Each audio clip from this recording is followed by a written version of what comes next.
Le printemps bat son plein.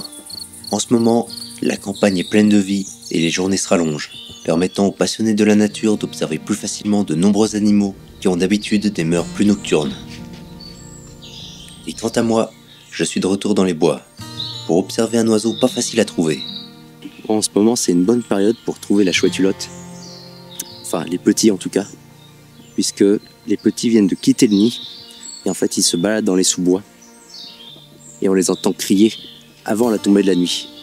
Voilà, puisque normalement la chouette hulotte, c'est vrai que c'est un animal qui est très discret, qu'on voit très peu, on l'entend beaucoup, mais par contre pour la voir, l'observer, beaucoup plus hasardeux. Mais en cette période-là, on a vraiment beaucoup plus de chances de voir les petits, et donc on va voir ce qu'on obtient, et si on les trouve. Par le passé, j'ai déjà pu observer une nichée, mais cette fois-ci j'arrive un peu plus tard. En ce moment, les jeunes chouettes deviennent de plus en plus indépendantes et elles devraient bientôt apprendre à chasser. Je me dirige vers une partie de la forêt que je connais bien et où j'ai de grandes chances d'en croiser. Il faut dire que la chouette hulotte est un oiseau particulièrement attaché à son territoire, et on l'y retrouve d'année en année.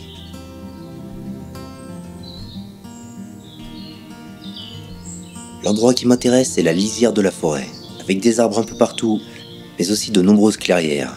C'est l'habitat idéal pour tout un tas d'animaux, aussi bien les proies que les prédateurs, tels que ce faucon au broc, qui profite de la soirée pour chasser la multitude d'insectes sur la prairie.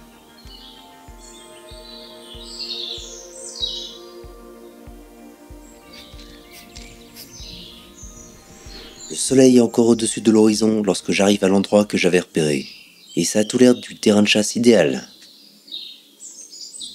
Bon, ici c'est pas trop mal.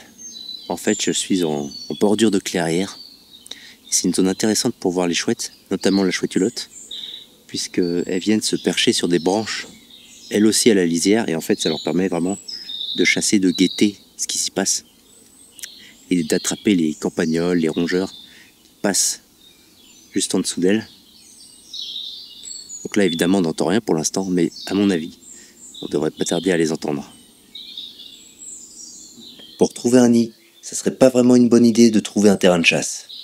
Mais comme les jeunes l'ont quitté, leurs parents les amènent de jour en jour vers les secteurs les plus riches en proies, pour leur apprendre leurs techniques de chasse par imitation.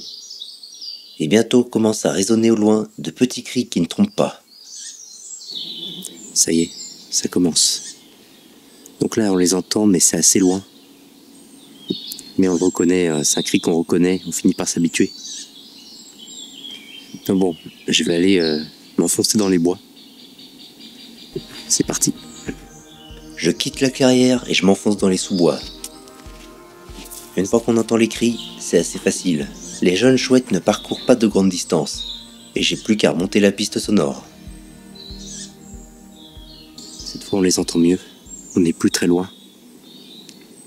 Donc c'est dans les sous-bois. Alors évidemment le problème c'est qu'il y a beaucoup moins de lumière, donc je vais avoir beaucoup moins de temps pour faire les photos. C'est comme ça.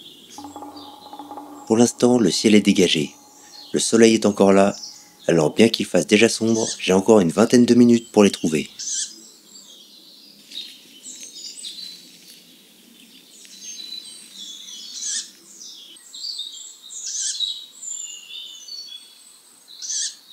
Et rapidement, je finis par trouver une boule grise entre les arbres.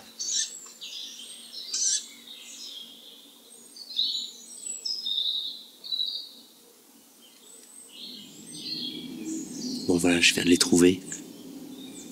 Alors c'est encore mieux que prévu, puisqu'ils sont vraiment dans les sous-bois, ils sont à ma hauteur en fait, ils sont vraiment pas hauts. D'habitude ils sont souvent perchés en haut des arbres, et en fait c'est très difficile de les photographier. Mais là ils sont vraiment parfaitement à ma hauteur, donc c'est vraiment l'idéal lorsqu'on veut les photographier. Donc voilà, je vais sortir le matériel, et je vais essayer de m'approcher rapidement, faire un passage en fait, pour pas trop les déranger.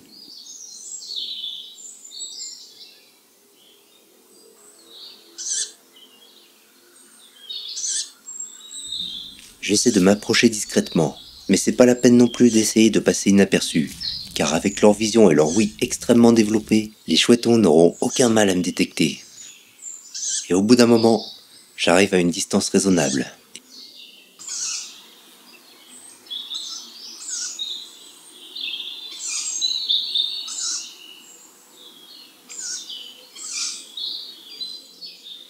les chouettes sont là, et je tente les premières images. Mais évidemment, la photographie dans les sous-bois présente un problème. Des branches, partout, et pas très bien placées.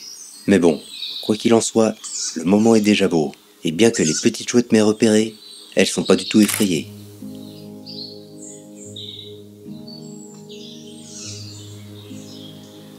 Mais alors que je fais quelques photos, le soleil commence à être recouvert par les nuages. Et tout de suite, la lumière chute drastiquement. Et j'ai quasiment plus de temps pour faire les photos. En l'espace d'une minute, la nuit est en train de s'installer, et bien plus vite que prévu. Pour moi, c'est bientôt la fin. Mais pour les chouettes, c'est la nuit qui commence. Elles vont regarder et imiter leurs parents pour apprendre la chasse aux rongeurs.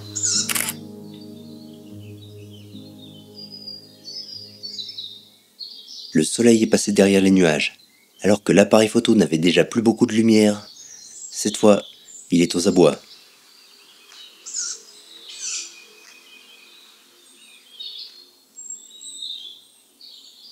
Il est temps de partir. Plus qu'à faire une dernière photo pour se rappeler l'instant.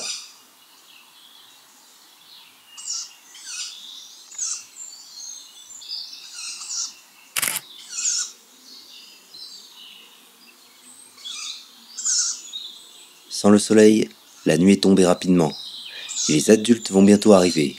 Je risque de les déranger, et de toute façon, je ne peux plus faire de photos, alors autant y aller. Bon bah voilà, fin de la soirée. C'était un court instant, hein, ça a duré quelques minutes. Je n'ai fait que passer. Mais voilà, on les a trouvés. On a pu les observer d'assez près. Bon bah mission accomplie. Voilà. Allez, à la prochaine.